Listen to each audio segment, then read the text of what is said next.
Welcome to Tenor Tech, where I solve the problems you didn't even know you had.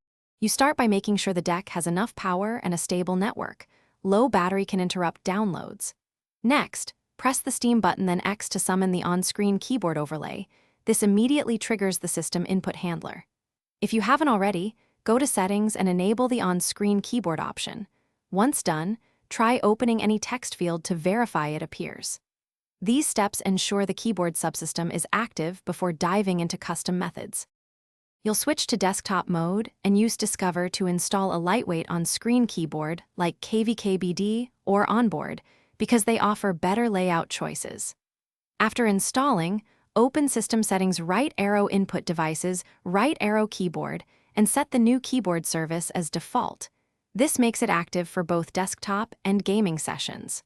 Once set, use the desktop hotkey control plus Alt plus K or assign a Steam overlay shortcut so you can toggle between the built-in and installed keyboards without exiting your game. You finish by testing the keyboard in big picture and inside a running game to confirm input is received. This validates both overlay and game compatibility. If it doesn't show, restart the Steam client and perform a full reboot to reload input services.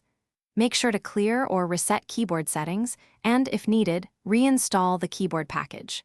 If problems persist, check for conflicting input methods or overlays. Addressing those usually resolves. Thanks for watching. Subscribe to keep your life in tune.